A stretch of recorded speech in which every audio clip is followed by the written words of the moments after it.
Voltamos.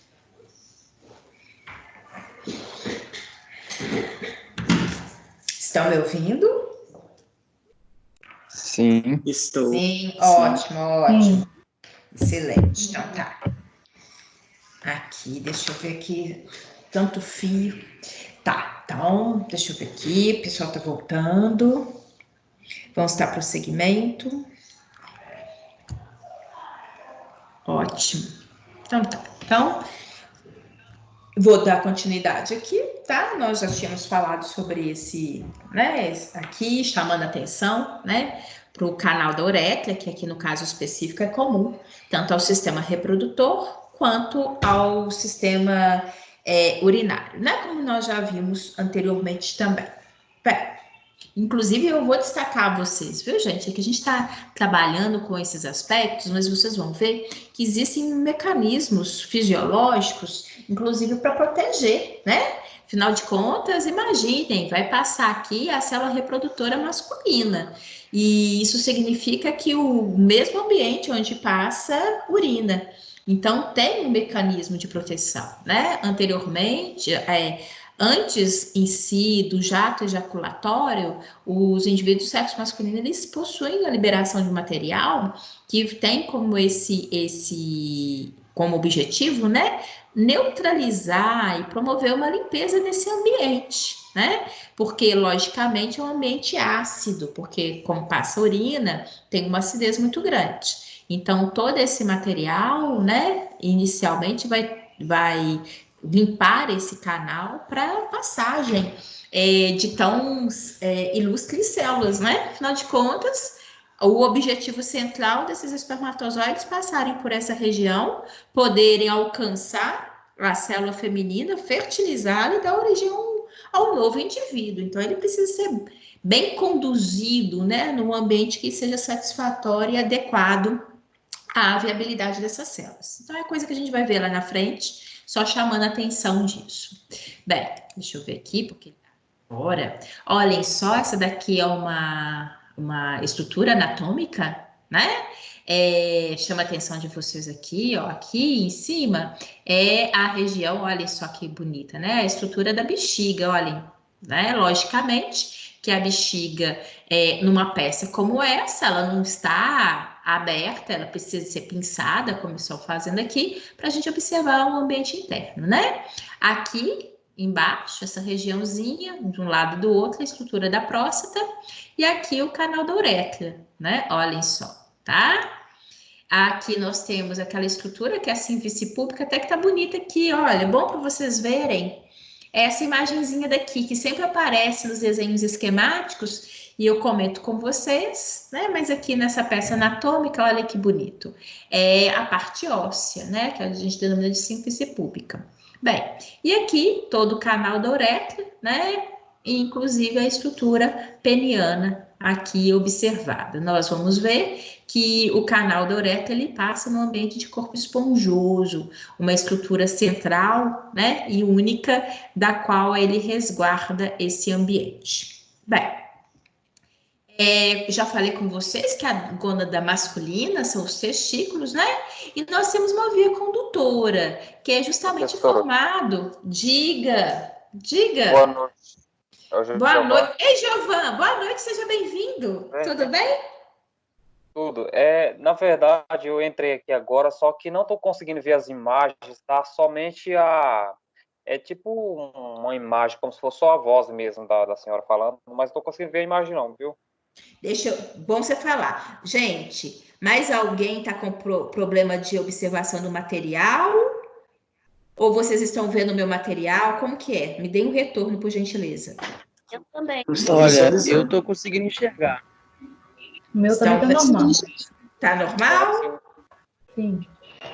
Tá, não, Oi, Giovan, me faz uma gentileza, de repente eu tô, pelo jeito, é o seu contato aí. De repente você muda o ambiente que você tá na casa, entra e sai novamente. Vamos ver, é capaz de resolver. Porque como os demais não estão tendo problema, é uma questão pessoal aí. Talvez porque Eu ouço a voz, Professora. só que não consigo estar informando assim, Em conectando. termos de imagem, né? Quando é assim, oi, Jaqueline. Professora, desculpa, eu também estou tendo esse mesmo problema. Tá, então Giovanni e Jaqueline. Só a gente ou mais alguém? Você já estava com problema antes, né, Jaqueline? Você lembra? Em termos de. Quando é assim, eu posso até mexer aqui de novo. Olhem só um minutinho, gente. Eu estou mexendo aqui no meu slide. Aqui, espera, que eu acho que agora eu tirei para todo mundo. Não, pode deixar. Aqui. Deixa eu ver aqui, porque aí eu também acompanho aqui no meu, tá bom? Só um minutinho. Aqui. Estão vendo agora? Por favor, me deem retorno. Estão vendo? Sim. Eu tô, Sim. Giovan. sim, eu tô conseguindo ver tranquilo. Agora melhorou, professora. Obrigada. De nada, Jaqueline. Assim, o que eu fiz foi mexer de novo aqui, né? Mas, ok, mais alguém? Tudo ok, gente? Professora, Oi, diga, Dilson. deixa eu te falar. No início eu estava tendo dificuldade também. Eu demorei meia hora para entrar, porém o Leone disponibilizou o link e Aham, eu consegui acessar o link. Eu até achei que o problema fosse no notebook aqui, mexi e tal, troquei de aham, fone, só que após ele me mandar o link, eu entrei direitinho, estava tudo mudo e tal, não estava conseguindo acompanhar nada.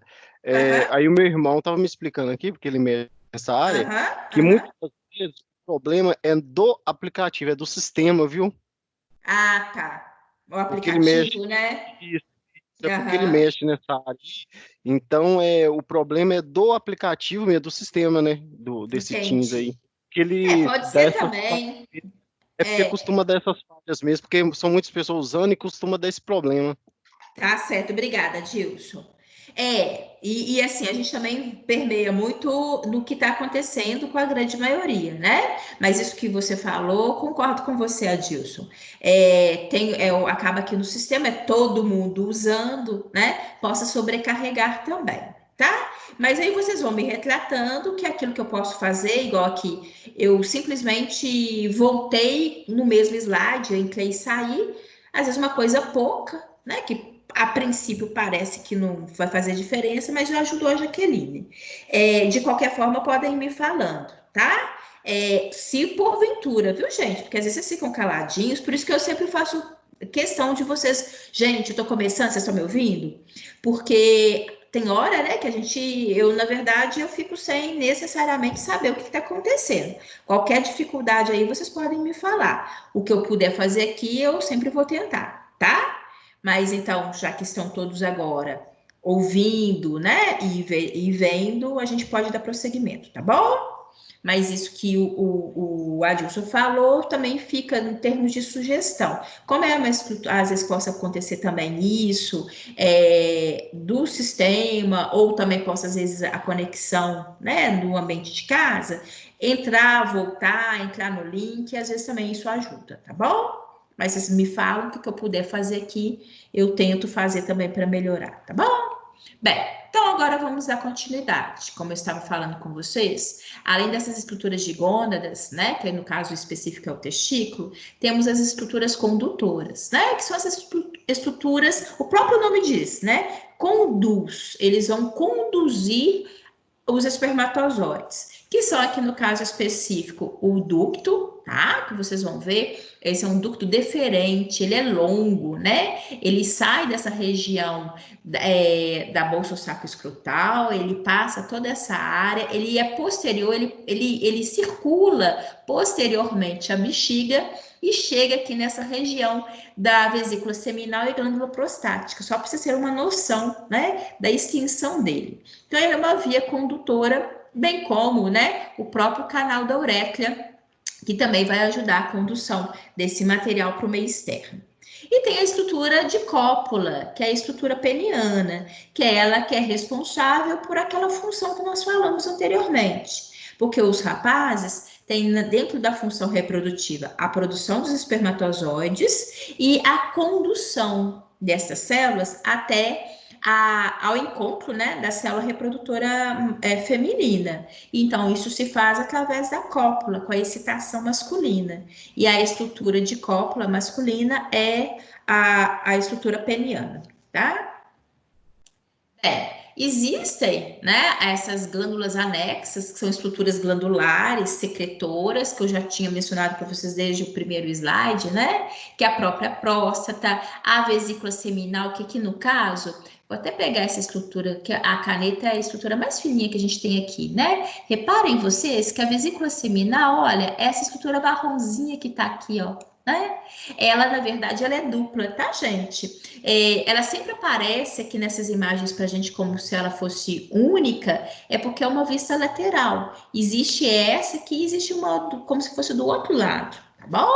Então, existe a vesícula seminal, a próstata e a glândula bulboretral, que é essa estruturazinha circular aqui, né? Observada, eu sempre falo com vocês, chama atenção, porque ela lembra, né, uma pérolazinha, é uma estrutura circular bem pequenininha e normalmente bem amarelinha, tá? Então, essas são as estruturas glandulares. E nós vamos ver, constituindo a estrutura peniana, como eu já até mencionei anteriormente, nós temos o corpo esponjoso, que é essa estrutura que vocês estão observando aqui, né, que ele ladeia o canal da uretra, e também existem os corpos cavernosos, que circundam essa estrutura esponjosa, tá? E, logicamente, constituindo, ainda formando esse conjunto, a bolsa saco-escrotal, que eu já tinha falado para vocês anteriormente, inclusive da função dela, né?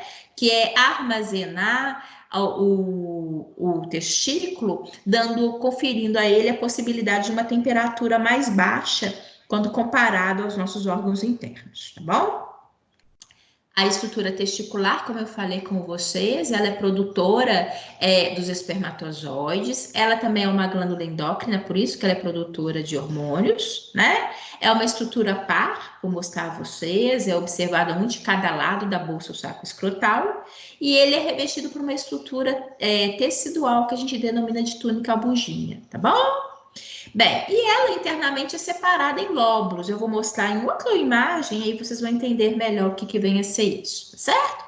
Só chama atenção aqui nesse desenho esquemático que essa estrutura é o testículo e aqui apoiando sobre ele é aquela estrutura que eu denominei anteriormente que é o epidídimo. Ele parece que tem um formato de C, né? Ele apoia sobre o testículo. E aqui é toda aquela condução do ducto deferente que eu tinha falado com vocês anteriormente, tá?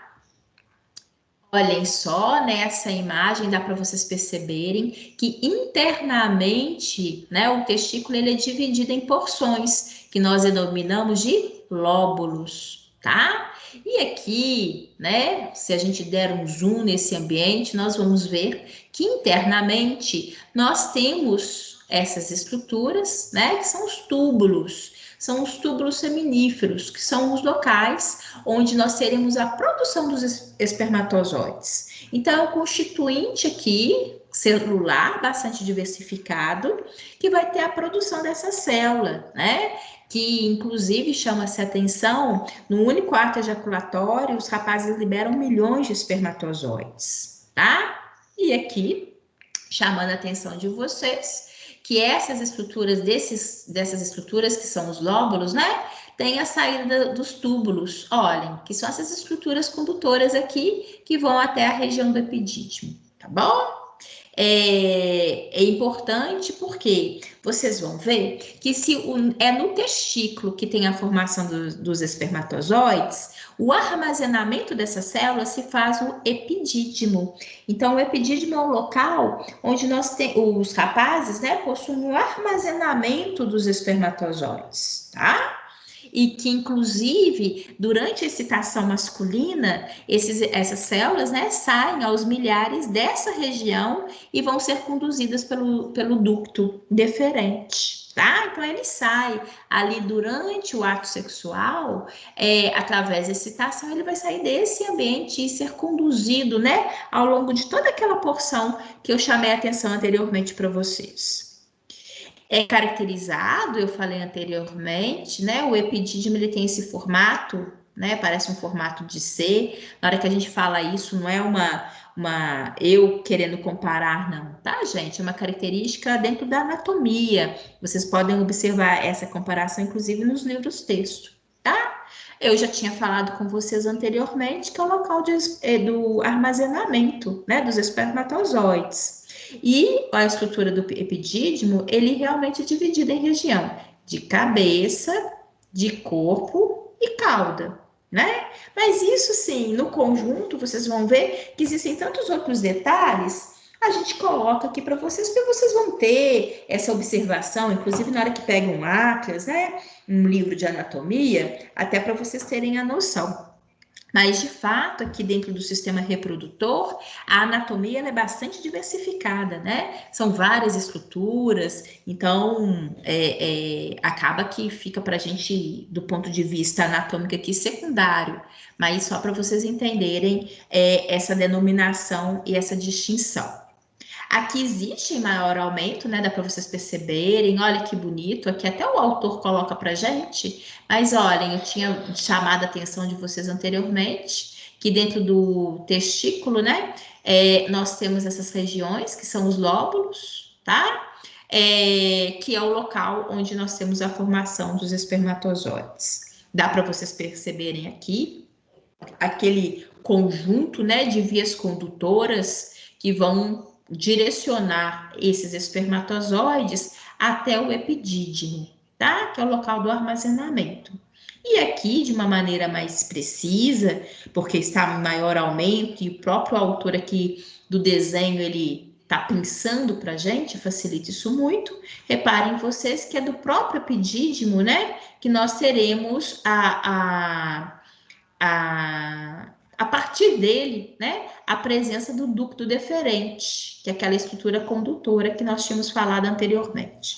Um outro detalhe importante que nessa imagem está chamativo e facilita a observação de vocês, que a estrutura testicular, ela é altamente vascularizada, né? Isso é fundamental, afinal de contas, aqui é um local de produção de células tão importantes e como toda célula do corpo humano tem que receber um suporte de oxigênio e nutrientes muito rico, muito vasto. Então, essa observação de vascularização, de fato, se torna muito importante para esse ambiente. Aliás, vocês vão ver, as estruturas reprodutoras são altamente vascularizadas, inclusive a própria estrutura peniana, que eu vou mostrar a vocês adiante, ela é altamente vascularizada, não só por essa importância que tem, porque é mecanismo, né, de nutrir e oxigenar as células, mas também porque faz parte na hora da excitação masculina.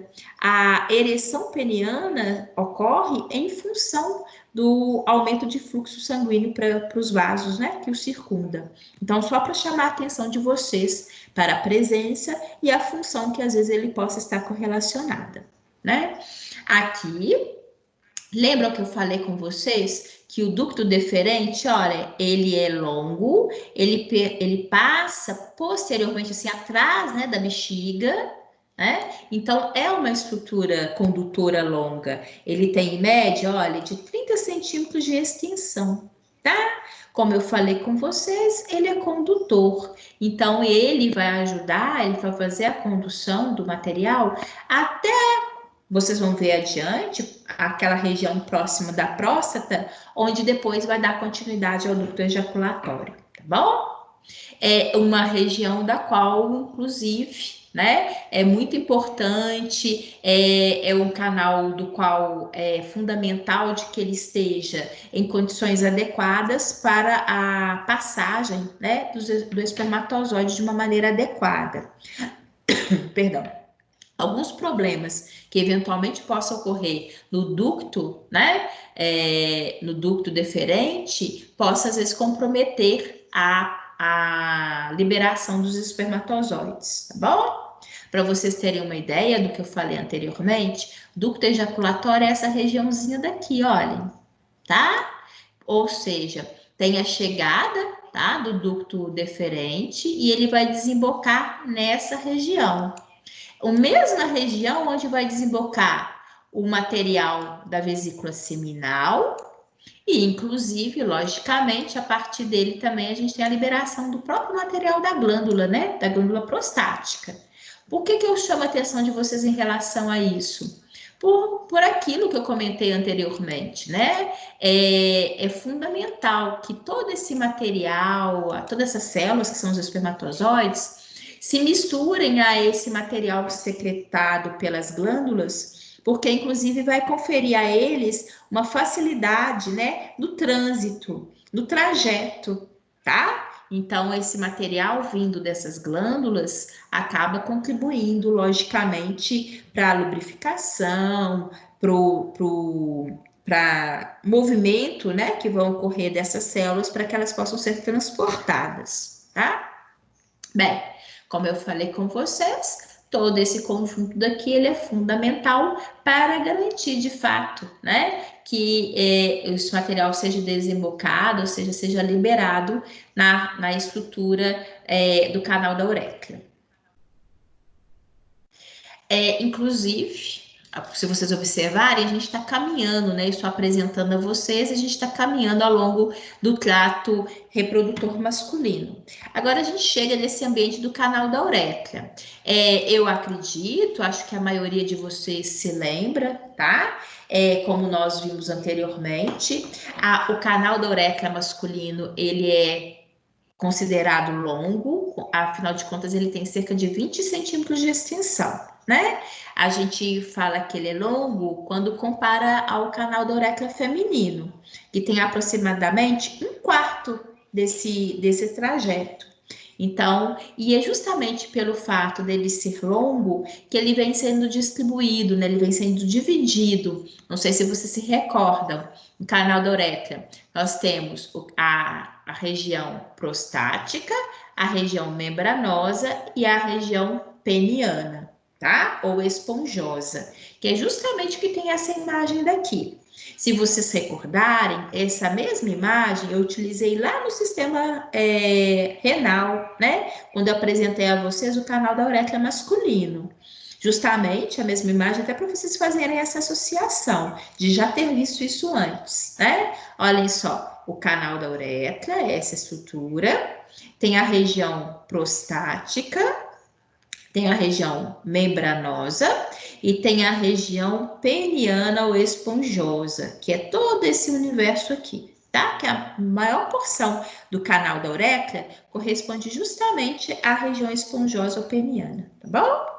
Bem, isso para a gente é importante, nós vimos, porque é uma característica específica dos rapazes, isso inclusive garante a eles, né, um universo até mesmo de proteção, né, como nós já vimos lá anteriormente no sistema renal. Olhem só nessa vista, vocês estão vendo a bexiga vista posterior, ou seja, estão vendo como se estivessem atrás da bexiga, né? Olhem aqui nessa imagem, dá para vocês perceberem o que eu tinha pontuado. Vou até voltar aqui para vocês se recordarem. Lembram que na hora que apareceu, aqui ó, a vesícula seminal, eu falei assim, olha, vocês sempre observam ela como se ela parece que é única, né? Mas é porque essa imagem é uma imagem vista lateral. Eu falei assim, existem duas, uma de cada lado. Então, eu até voltei para vocês fazerem essa identificação, né? Olhem só, aqui, ó, tanto aqui como essa daqui, são as vesículas seminais. Como eu falei com vocês, ela é dupla. Essa estrutura aqui superior é o ducto, tá? É o ducto deferente. E aqui é a próstata, tá? Então, e essa estrutura muscular linda aqui que vocês estão vendo é a bexiga, que é aquele tecido muscular liso, né? Então, que a gente falou e mencionou anteriormente, tá bom? Então, só para vocês terem essa identificação, logicamente, a posição da qual nós estamos vendo a imagem favorece, né, muito a todos nós a observação adequada da estrutura, tá? Então, é importante, porque para o aluno, como está vendo pela primeira vez, às vezes ele possa, né, às vezes tirar características não adequadas com a realidade em função e principalmente quando a gente vê a estrutura pélvica muito vista lateral, né, é importante a gente ter essa maldade, esse cuidado de observação. Como eu falei com vocês, as vesículas seminais são estruturas glandulares e elas vão produzir um material que vai fazer parte do líquido seminal, que é aquele material que vai ser liberado juntamente com os espermatozoides. Lembrem vocês que eu chamei a atenção de que esse material é importante porque ele vai ajudar a lubrificar e a facilitar o trajeto dos espermatozoides, né? Inclusive, o material contido na vesícula seminal vai ajudar a ativar, a fazer com que essa célula tenha maior mobilidade, tá? Os espermatozoides, como estão aqui, são as únicas células flageladas do corpo humano. Então, os rapazes apresentam essa estrutura, né, flagelada, e esse flagelo ele é utilizado justamente para locomoção. Juntamente com esse material que eu mencionei a vocês, que é o líquido seminal, esse material vai poder, de fato, né, ter movimentos e poder chegar, né, até a célula reprodutora feminina, tá bom? Então, por isso que é muito importante a gente tocar nessas referências. Bem, anteriormente, eu já até falei para vocês, né, naquela outra imagem, aqui só uma vista ainda maior. Mas está bonito e tudo a gente já tinha destacado anteriormente. Só não me recordo de ter chamado a atenção para vocês para essa estrutura, que é o ureter, né? Lembram? Quando ele está vindo, ele liga esse ambiente da bexiga até lá a estrutura dos rins. Mas isso não vem ao caso agora, tá bom? Aqui, a mesma imagem, né? Só chamando a atenção, porque de fato... Aqui aparecem essas duas glândulazinhas, como eu falei com vocês anteriormente, das imagens que ela aparecia, parecendo uma estrutura, né, semelhante a uma pérolazinha, que é aquela glândula bulburetral, tá bom? Reparem vocês que aqui o autor faz essa menção também, tá? Aqui ela parece ser única, justamente por essa vista lateral. Aqui ela parece dupla, bem como a vesícula seminal também, tá? A estrutura da próstata, essa a gente já falou, inclusive em outras oportunidades, né? Ela é uma estrutura única, né? Inclusive, nós já tínhamos chamado a atenção. Ela está localizada logo abaixo da bexiga.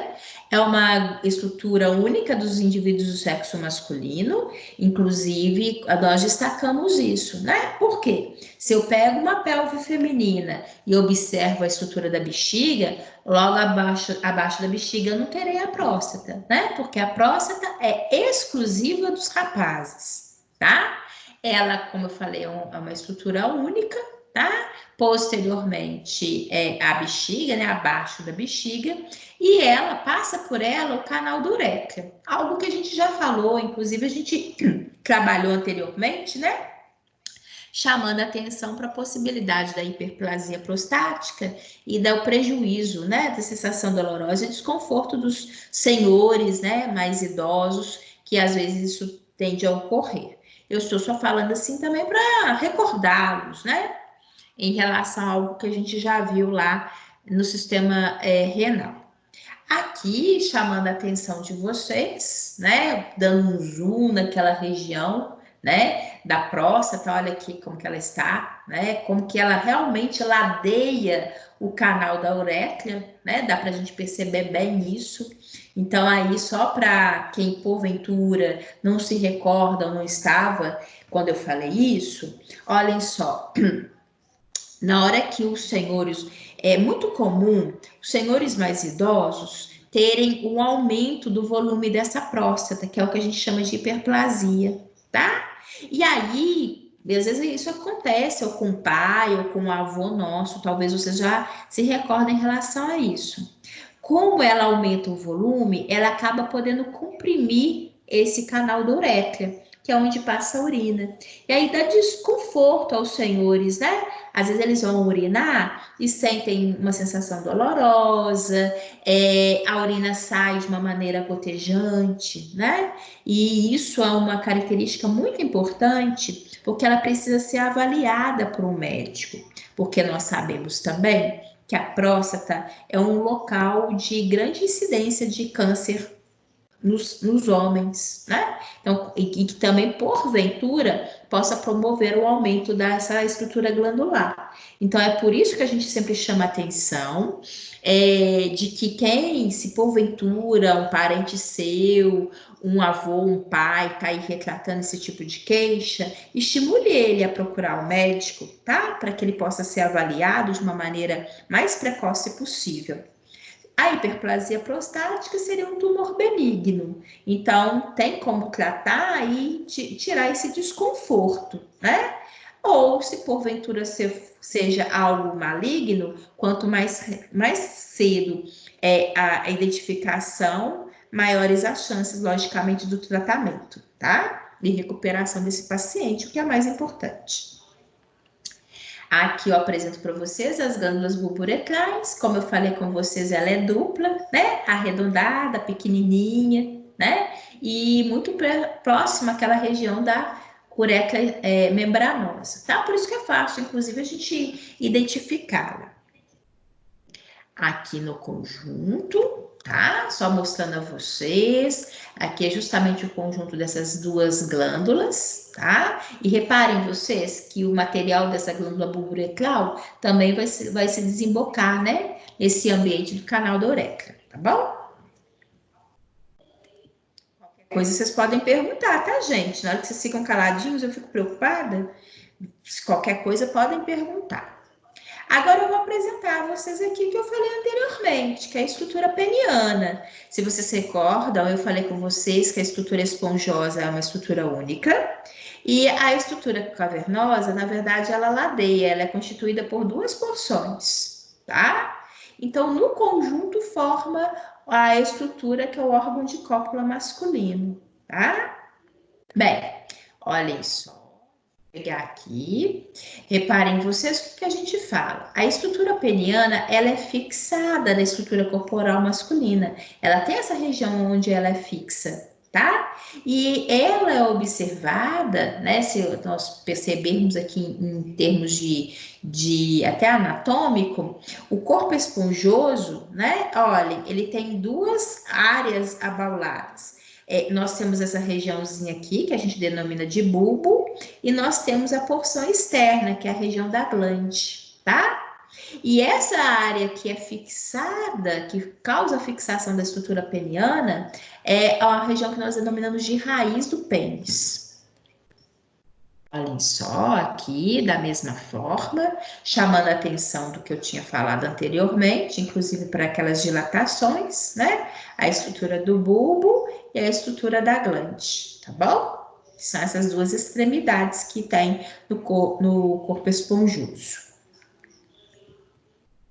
Aqui, chamando a atenção, né? Os corpos cavernosos, como eu falei com vocês, eles são ladeados, né? Eles ladeiam a região central, que é o corpo esponjoso. Ele é altamente vascularizado, né? Em função do que eu falei com vocês anteriormente, porque com a excitação masculina, haverá um aumento de fluxo de sangue para esses vasos. E aí haverá a ereção peniana, tá?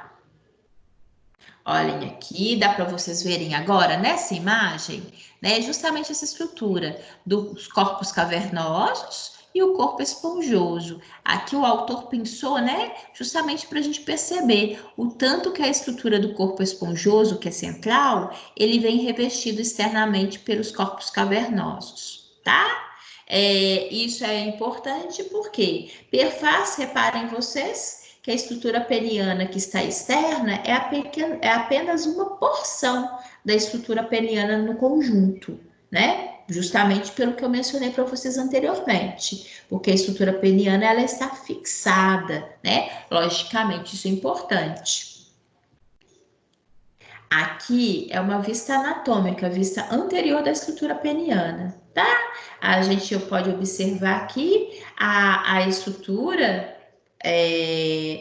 peniana, a região da glande, tá? Aqui o autor retirou para a gente o tegumento, a porção da pele externa, justamente para a gente evidenciar como ocorre, como está internamente, né? Se vocês se recordarem, eu chamei a atenção de vocês que a bolsa, o saco escrotal, que é a estrutura externa, né? Ela é constituída, ela apresenta 2 testículos, que eu até tinha mencionado anteriormente, falei assim, eu vou chamar a atenção de vocês lá na frente, né?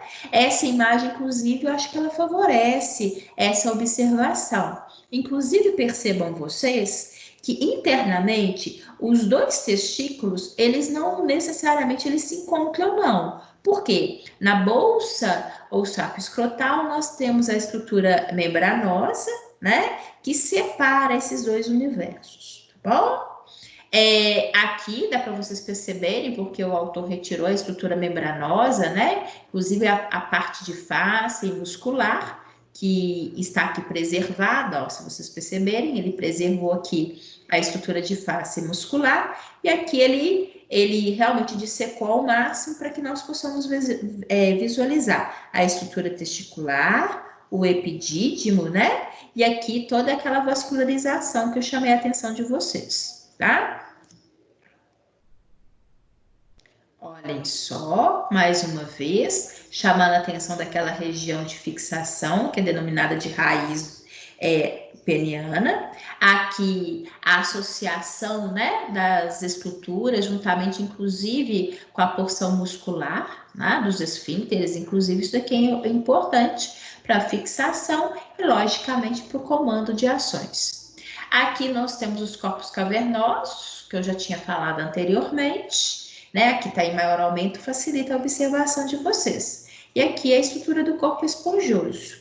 E essa estrutura externa, vale a pena chamar a atenção de vocês, gente, que a região da glande é uma região de maior sensibilidade dos rapazes, tá? Na hora da excitação masculina, essa área é extremamente sensível, tá? Para os rapazes e, logicamente, ali faz parte ali no ato sexual, do conjunto, né, da excitação, do envolvimento e, consequentemente, para que haja posteriormente o ato em si, a cópula em si e a liberação dos espermatozoides, tá?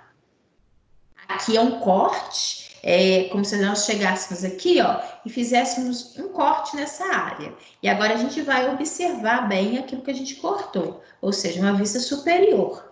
Então, olhem só, esse é o corpo esponjoso, que como a gente observa aqui, ó, ele é único, né? Olhem, é único e é onde passa o canal do uretra aqui internamente. Tanto é que o material espermatozoide vai passar aqui dentro e vai ser liberado para o meio externo, né? E aqui é o corpo esponjoso, os corpos cavernosos, perdão, os corpos cavernosos. Então, vocês observam aqui, corpo esponjoso, que é central e único, e os corpos cavernosos, que são duplos, né? Afinal de contas, se a gente imaginar aqui um corte, se eu observar um corte, eu vou observar uma estrutura de um lado e a outra do lado contrário, tá bom? E sempre, olha, a intensidade de vascularização. Olha o conjunto de vasos, né, que estão associados à estrutura peniana, tá?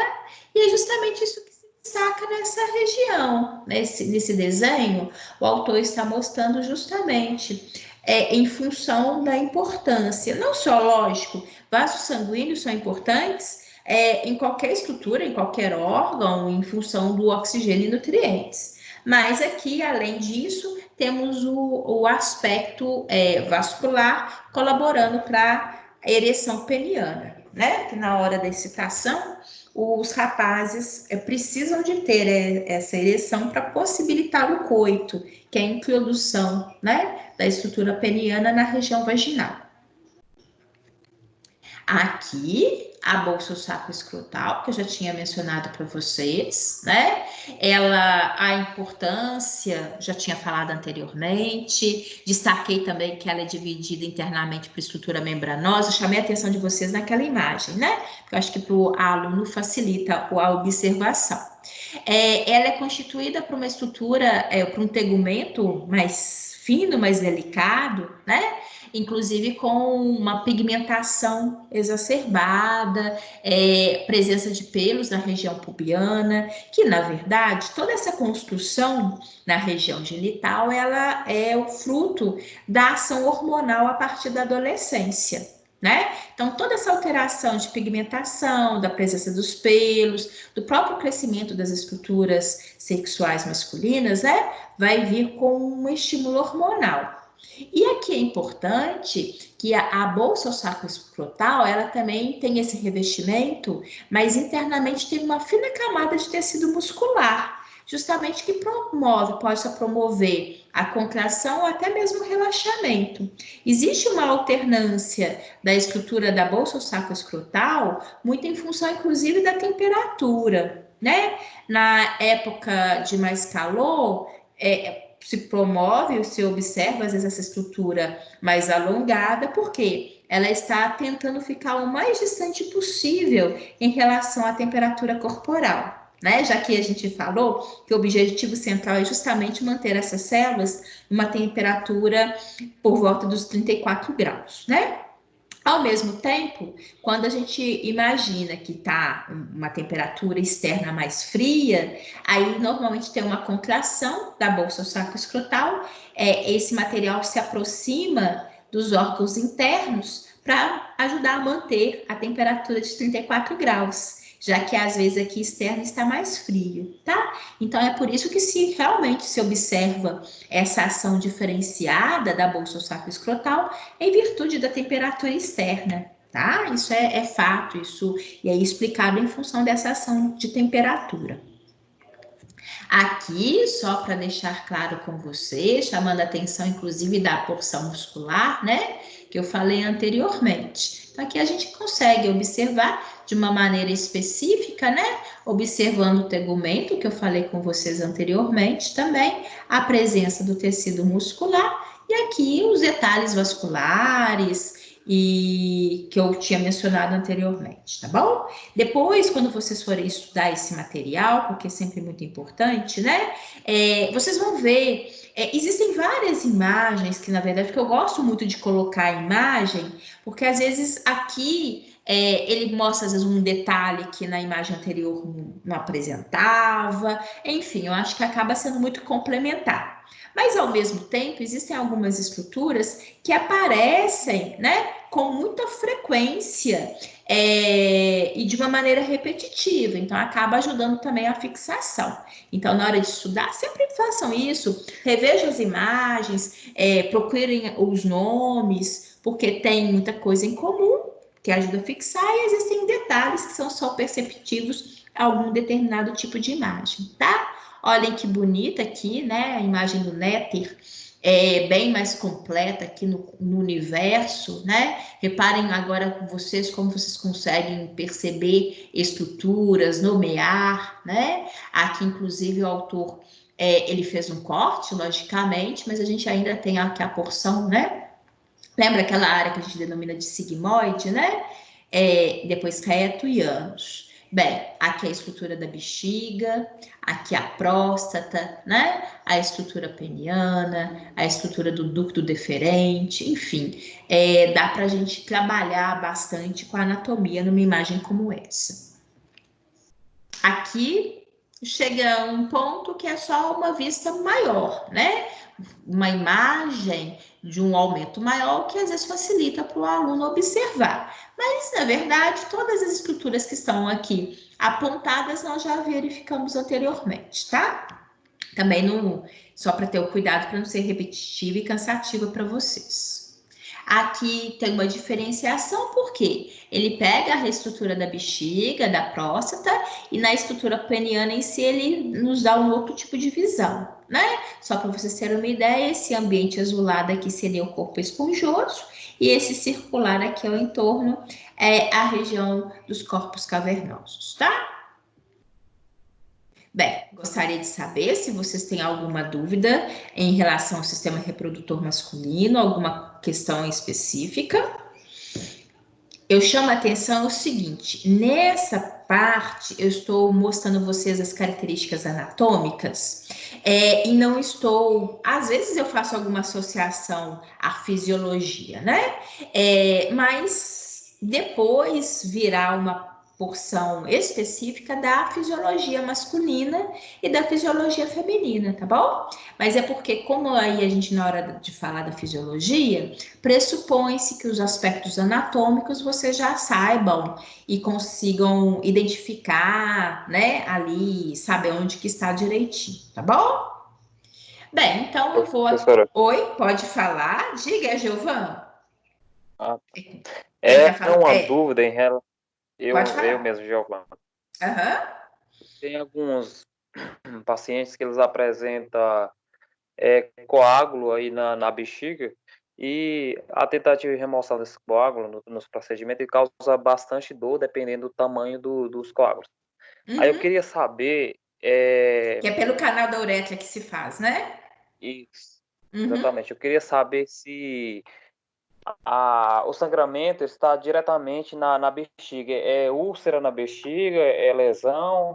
Ou é decorrente de quê? Quer dizer, das diversas patologias? Como é que é? Exatamente, Giovana.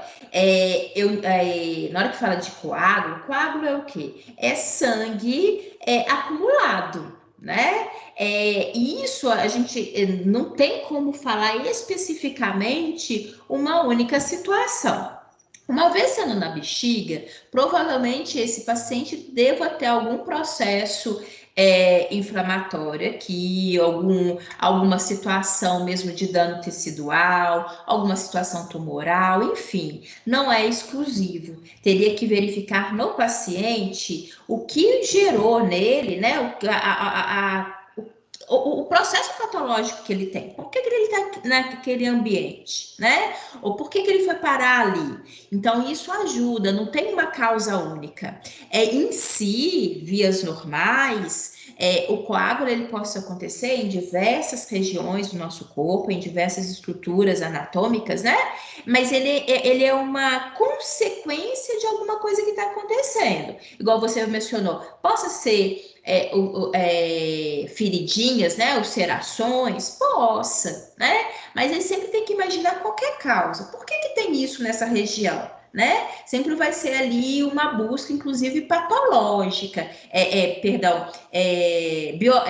fazer uma biópsia, né? Porque a princípio nesse ambiente não é esperado, né, que tenha acúmulo de sangue, como coágulo que inclusive precisa, porque ele inclusive possa dificultar a passagem da urina e consequentemente gerar prejuízos ainda mais sérios se a gente imaginar que esse material tem contato diretamente com os rins, né?